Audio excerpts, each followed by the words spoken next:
When the legal system fails, parents are forced to take matters into their own hands and deliver justice to people who harm their children, just like this father, who took the suspect out before the police even had a chance to bring him in.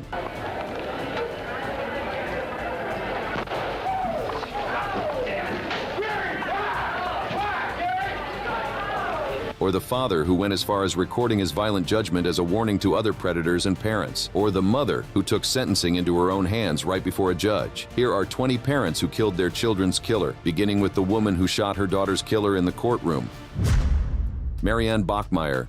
Anna Bachmeier's 7-year-old daughter was abused and murdered by Klaus Grabowski, a 35-year-old butcher with a prior record of child molestation, in 1980 in Lübeck, West Germany. On March 6, 1981, during Grabowski's trial, Bachmeier smuggled a .22 caliber Beretta pistol into the courtroom. In a moment that would shock Germany and the world, she fired 8 shots across the courtroom, 6 of which hit Grabowski, killing him instantly. When asked by the judge why she had done it, Bachmeier simply stated, "I wanted to kill him," and referred to Grabowski as a pig. Initially charged with murder, Bachmeier was ultimately convicted of the lesser charge of premeditated manslaughter and illegal possession of a firearm in 1983. She was sentenced to 6 years in prison but served only half of that sentence before being released in June 1985. Adding another layer to the story, Bachmeier sold her life rights to Stern magazine for approximately $158,000 to cover her legal expenses. Ere her release from prison, she married, moved to Nigeria, eventually divorced, and ultimately returned to Germany, where she died of pancreatic cancer in 1996 at the age of 46. In accordance with her wishes, she was buried next to her daughter Anna in Lübeck. This next parent also got blood on his hands, only more literally. Anonymous Texas father. In 2012, a 23-year-old Texas father whose identity remains protected lived with his family on an isolated property where they kept horses and chickens. Jesus Mora Flores, a 47-year-old hired ranch hand from Mexico, was known to the family. On June 9, 2012, the father sent his 5-year-old daughter and her brother to feed the chickens. Shortly ere, the brother returned, saying someone had taken his sister to a shack on the property. Hearing his daughter's screams, the father rushed to the location where he discovered Flores molesting his daughter. In a moment of rage and protective instinct, the father pulled Flores off his daughter and beat him to death with his bare hands. Rather than attempting to hide his actions, the father immediately called 911, frantically begging for an ambulance as Flores lay dying. A Lavaca County grand jury declined to indict him, citing Texas law that permits the use of deadly force to stop an aggravated sexual assault. Forensic evidence and witness accounts fully corroborated the father's account of what had transpired. The community largely rallied behind the father, with many viewing his actions as justified given the circumstances. Here's another father who took justice into his own hands. Gary Plauche. Leon Gary Plauche, born November 10, 1945, was a father whose world shattered when his son Jody was kidnapped. Jody, who was just 10 years old when he began taking karate lessons from 25-year-old instructor Jeff Doucette, had been sexually abused by his teacher for over a year without the family's knowledge. The nightmare escalated on February 14, 1984, when Doucette kidnapped young Jody and took him to a motel in Anaheim, California, where the abuse continued. Fortunately, on February 29th, Jody was able to make a collect call to his mother, leading authorities to Doucette's location and arrest. On March 16, 1984, as Doucette was being escorted through Baton Rouge Metropolitan Airport, Gary Plauche, wearing a baseball cap and sunglasses, waited at a payphone. In a split second, Plauche pulled out a .38 revolver and fired a single hollow point bullet into Doucette's head from just 3 feet away.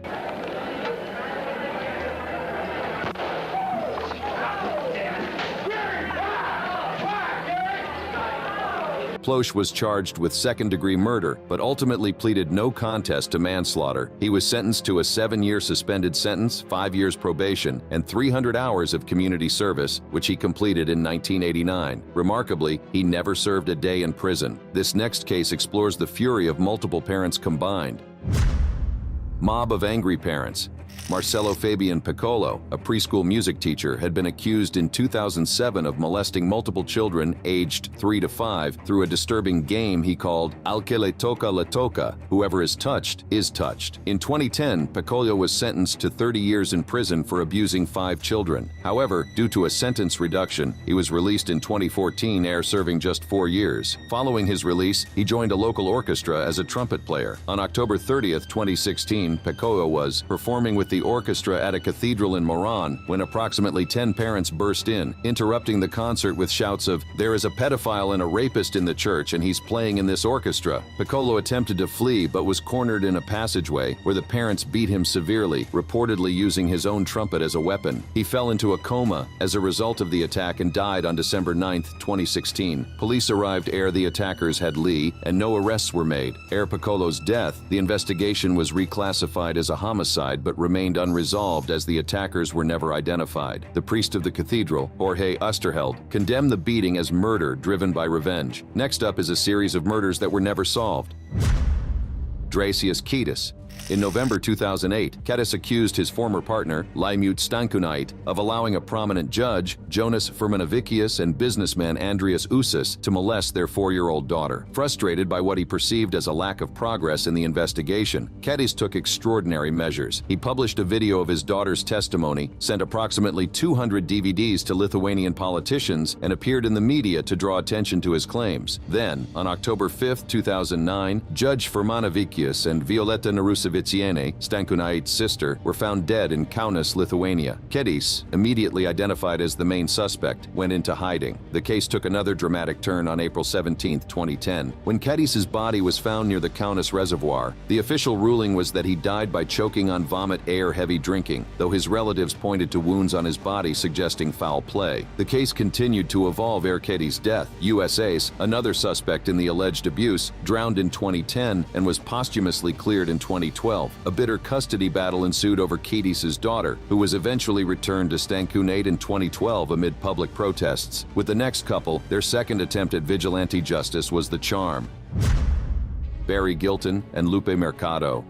For Barry Gilton and Lupe Mercado, a San Francisco couple, their nightmare began when they discovered that their 17-year-old daughter was being trafficked by Calvin Sneed, a Los Angeles-based pimp associated with a notorious gang. Ere learning their daughter was being prostituted in Southern California, the parents initially attempted to work within the system. They reported the situation to police and tried to persuade their daughter to return home. But these efforts proved unsuccessful. The situation escalated dramatically in May 2012. On May 27th, an initial attempt was made on Sneed's life in North Hollywood, though he escaped with minor injuries. Then, just over a week later, on June 4, 2012, Sneed was killed in a drive-by shooting near the couple's Bayview home in San Francisco. The legal proceedings that followed were complex and prolonged. Gilton and Mercado, along with 2 associates, were charged with murder and conspiracy. The prosecution attempted to tie the case to gang activity, which significantly complicated the legal process. In 2020, Gilton was convicted of racketeering, but acquitted of murder. However, the racketeering conviction was later overturned when a judge determined that his motives were personal rather than gang-related. Mercado was convicted as an accessory heir the fact, but received no additional jail time beyond what she had already served. In this next case, the smoking gun was never found.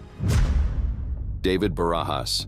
In December 2012, near Alvin, Texas, Barajas was pushing his truck, which had run out of gas, along a rural road with his sons David Jr., 12, and Caleb, 11, when drunk driver Jose Banda Jr. crashed into them. Both boys were killed in the impact. According to prosecutors, Barajas walked to his home about 100 yards away, retrieved a gun, returned to the scene, and shot Banda in the head as he sat in his car. Banda was found dead in his vehicle shortly ere the crash, with a blood alcohol level twice the legal limit. Barajas was arrested and charged with murder. His defense team argued that he was focused on trying to save his sons' lives in the chaotic aftermath of the crash and could not have committed the shooting. The case went to trial in August 2014, where Barajas was acquitted due to insufficient evidence. No weapon was ever recovered, and gunshot residue tests on Barajas were negative. The defense also raised the possibility that the shooting could have been related to Banda's alleged gang connections. Throughout the trial, many residents of Alvin openly supported Barajas, reflecting both sympathy for his loss and skepticism about the prosecution's case. Ere his acquittal, Barajas expressed gratitude to his supporters but maintained his innocence in Banda's death. This next case represents one of the darkest examples of vigilante justice. Sean Phillips.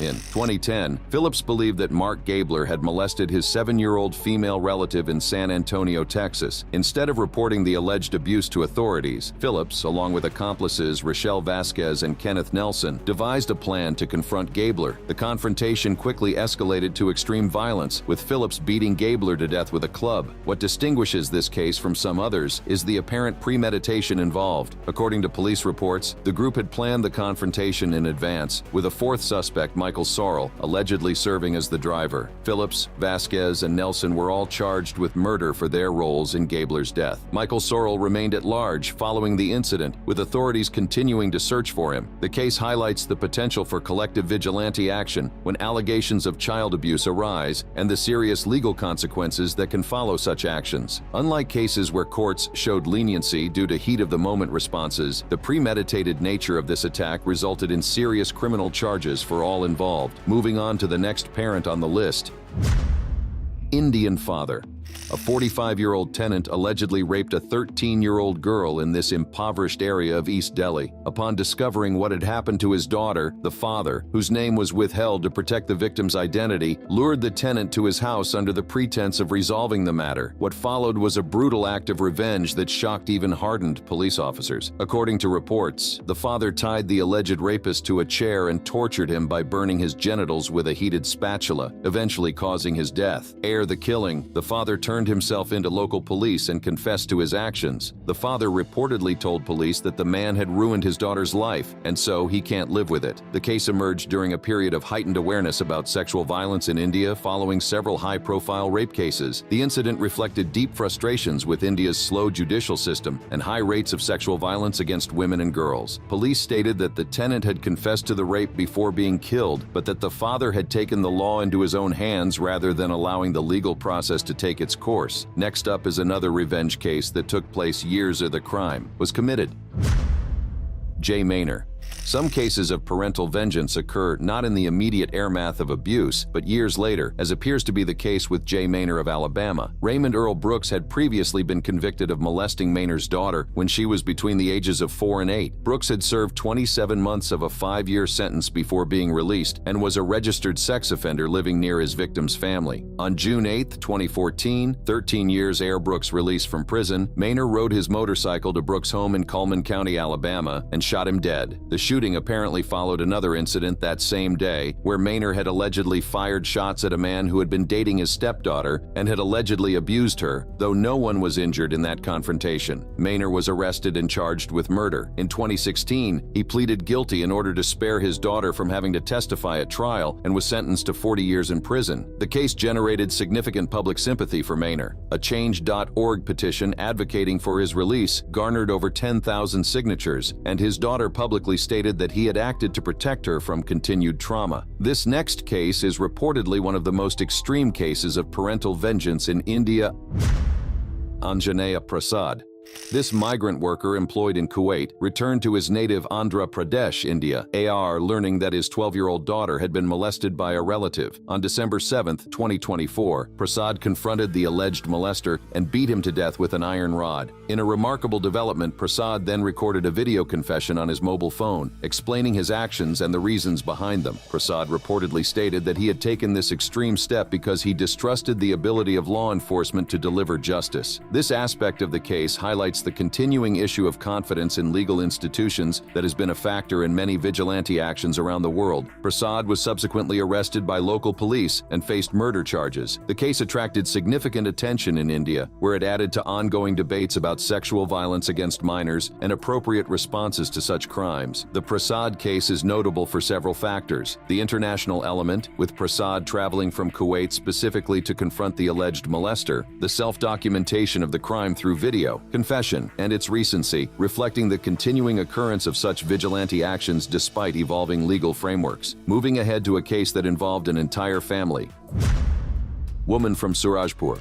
This case, also from 2024, involves not just a parent, but an entire family taking extreme action against an alleged child molester. In Pratapur village in the Surajpur district of Chhattisgarh, India, a man identified as Sanjay, age 35, allegedly molested the minor daughters of a woman named Bhagman Korwa. On May 1, 2024, Korwa, alongside her brother Kiru and her daughters, allegedly killed Sanjay through a combination of strangulation and beatings. In a particularly graphic display, they then reported reportedly hung his body from a tree in public view. Police were alerted by villagers who discovered the body, leading to an investigation that ultimately resulted in the arrests of Korwa and her brother on murder charges. The daughters, being minors, were sent to juvenile correctional homes. This case stands out for several reasons: the collective nature of the action, with multiple family members participating, the public display of the body, suggesting a desire to send a message to the broader community, and the involvement of the victims themselves in the retribution against their alleged abuser. Up next is a woman who killed her son's molester in court.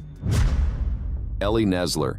William, Nesler's son, had been molested by Daniel Driver at a Christian camp in 1988. Driver had prior convictions for child molestation dating back to the 1980s. On April 2, 1993, during Driver's preliminary hearing in a Jamestown courtroom, Nesler concealed a .25 caliber semi-automatic pistol in her purse. When she entered the courtroom during a recess, she approached Driver from behind and shot him 5 times in the head, killing him instantly. Nesler was immediately arrested and charged with first-degree murder. Her defense team argued that she suffered from post-traumatic stress disorder and had been driven to temporary insanity by the knowledge of her son's abuse. The jury ultimately convicted her of voluntary manslaughter, and she was sentenced to 10 years in prison. However, her conviction was later overturned due to jury misconduct when it was discovered that one juror had concealed his own history as a victim of childhood molestation. Rather than face a new trial, Nesler pleaded guilty to voluntary manslaughter and served 3 years before being released in 1997. Nesler's life Air prison was troubled. In 2002, she was convicted of drug charges related to methamphetamine and served 6 years in prison. She died of breast cancer in 2008 at the age of 56. This next case is another extreme case of violent revenge in India. Paramjit Singh. In April 2014, Paramjit Singh discovered that his 7-month-old daughter had been molested by a 17-year-old neighbor in the town of Bathinda. Air reporting the incident to police, Singh took matters into his own hands. He invited the teenager to accompany him to court for a compromise settlement, drugged him during the journey, and took him to a remote location near a canal. At this isolated spot, Singh tied the young man to a tree and severed both his hands with a machete, reportedly telling him that he couldn't forgive him for what he did to his daughter. Singh then fled the scene, leaving the teenager bleeding severely. The victim was eventually found by passers-by and taken to a hospital where doctors were unable to reattach his hands due to the severity of the injuries. Singh was subsequently arrested and charged with attempted murder. The case shocked India and the world, highlighting the extreme measures some parents might take when conventional justice systems seem inadequate. It sparked debates about proportionality in vigilante actions and the psychological impact of crimes against infants on their parents. While some community members expressed understanding for Singh's rage, authorities maintained that his actions constituted a serious crime regardless of the provocation. The legal consequences of this next case would be considered justified by many. Jason Browning. In the summer of 2014, a case from Daytona Beach, Florida captured national attention for both its shocking nature and the legal outcome. Jason Browning walked in on 18-year-old Raymond Frolander molesting his 11-year-old son at their home. Browning's response was immediate and violent. He beat Frolander unconscious, leaving him, in Browning's own words, in a bloody puddle. Ere the beating, Browning called 911 and told the dispatcher, "I just walked in on a grown man molesting my son, and I got him in a bloody puddle for you right now." When police arrived, they found Frolander with severe facial injuries. He later confessed to sexually abusing the boy and other children over an extended period. In a decision that would spark debate about parental rights and self-defense, authorities declined to file charges against Browning, with Daytona Beach Police Chief Mike Chitwood famously commenting, "Dad did what dads do." Frolander, meanwhile, pleaded no contest to lewd and lascivious molestation of a child and was sentenced to 25 years in prison. The case generated significant public support for Browning, with many viewing his actions as justified given the circumstances. The Browning case raises important questions about where the line between justified protection and excessive violence should be drawn, and how the legal system should respond to parents who act violently to protect their children from ongoing harm. Moving on to the next parent on the list, Kenneth Faulkner. Thomas Williams, a 67-year-old man, allegedly approached Kenneth Faulkner's daughters, aged 4 and 7, with inappropriate comments and solicitation. According to reports, Williams had made sexual comments to the girls, including telling them they were sexy and asking them if they wanted to make money. Upon learning of this, Faulkner confronted Williams at his home. The confrontation quickly escalated to violence, with Faulkner punching Williams multiple times and throwing him down a flight of stairs. The assault left Williams with significant injuries requiring medical treatment. Legal consequences consequences followed for both men. Faulkner was charged with aggravated assault, while Williams faced charges related to the solicitation of minors. Williams ultimately received 3 years of probation for his actions. The case generated considerable public support for Faulkner, with many in the community defending his right to protect his children from a potential predator. However, authorities maintained that, regardless of provocation, taking justice into one's own hands crossed a legal boundary. This case illustrates the tension between society's understanding of a parent's protective instincts and the legal system's insistence on proper channels for addressing criminal behavior, even when that behavior targets children. This next case involved text messages, and it didn't end well for the texter. Walter Rodriguez. In February 2018, Walter Rodriguez discovered that German Acosta, a 29-year-old man, had been sending inappropriate messages to his 11-year-old daughter via WhatsApp in Buenos Aires, Argentina. Rather than immediately contacting authorities, Rodriguez devised a plan. He took control of his daughter's phone and, pretending to be her, arranged to meet Acosta at a time and location of Rodriguez's choosing. When Acosta arrived at the meeting point on February 10, 2018, he found not the young girl he expected, but her enraged father. Rodriguez proceeded to beat Acosta severely. In a modern twist to vigilante justice, Rodriguez took photos of the bloodied Acosta and shared them on social media with a warning to other parents about the dangers their children might face online. Rodriguez was subsequently charged with assault, while Acosta faced charges related to online grooming of a minor. The case sparked debates about online safety for children and the appropriate responses when parents discover their children are being targeted. The Rodriguez case represents an evolution of parental vigilantism in the digital era, where online predators can reach children even in supposedly safe home environments, and where parents can use the same technology both to identify threats and to publicly expose those they believe responsible. This next parent got his revenge years ere the death of his daughter. Andrei Bambursky. In July 1982, Bambursky's 14-year-old daughter, Kalinka, died under suspicious circumstances at the home of her stepfather, Dieter Krombach, in Lindau, Bavaria, Germany. German authorities ruled the death accidental, despite evidence suggesting she had been drugged and sexually assaulted. Bambursky, convinced of Krombach's guilt, embarked on what would become a 3-decade quest for justice. When German prosecutors declined to pursue the case, Bambursky turned to the French legal system, which eventually tried Krombach in absentia in 1995 and sentenced him to 15 years for voluntary violence that led to involuntary death. However, Germany refused to extradite Krombach to France, citing its own investigation that had cleared him. After years of legal dead ends and growing frustration, Bambursky took extraordinary measures. In October 2009, at the age of 72, he hired a team of men to kidnap the 74-year-old Krombach from his home in Germany. Krombach was bound, gagged, and driven across the border to France, where he was tied up and bleeding outside a prosecutor's office in Mulhouse with a note explaining who he was. French authorities arrested Krombach and put him on trial. In 2011, he was convicted of willful violence leading to death without intent and sentenced to 15 years in prison. Bambursky himself faced legal consequences for the kidnapping, receiving a 1-year suspended sentence, moving on to a father who tapped into his inner Sherlock to find his daughter's killer. Eduardo Gallo.